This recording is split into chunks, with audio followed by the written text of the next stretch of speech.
The reason this part of the line exists is that the Norwegian port of Narvik is ice-free all year round. But its existence also meant the tranquility of the fjords was shattered in April 1940.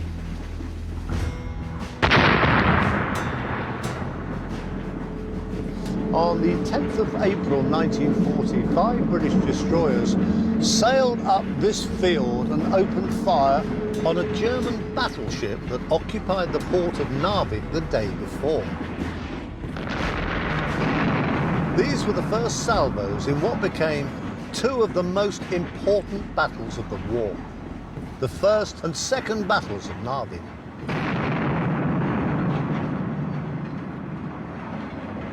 The Germans lost 8 destroyers, 1 U-boat and more than 1,000 men during the 2 battles. They had to abandon Narvik and this part of Norway. The Allies were ecstatic, but their rejoicing didn't last that long.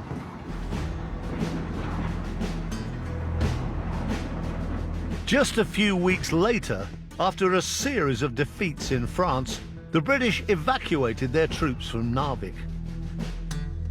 German soldiers retook the port and retained control for the rest of the war.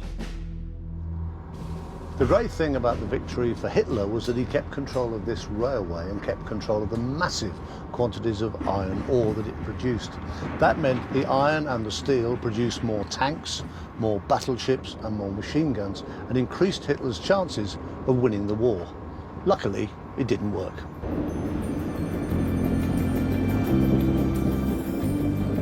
Since the war, this railway has been as busy as ever, and the ore trains run down this route to ice-free Narvik throughout the winter.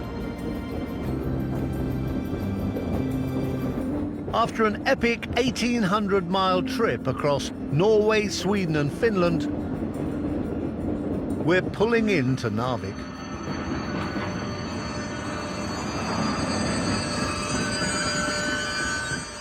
That has been such a good journey. Thank you so much. Yeah, my pleasure, Chris. I can't believe you're only 22. What a guy. Thank you so much. Ah, that is one of the great journeys. Just incredible. We have just pulled 6,800 tons of iron ore. Another 9 of those will come in here today, 10 a day, every single day of the year. They will all go now into conveyor belts up there. Eventually they go onto ships, and from there they will be sold to customers all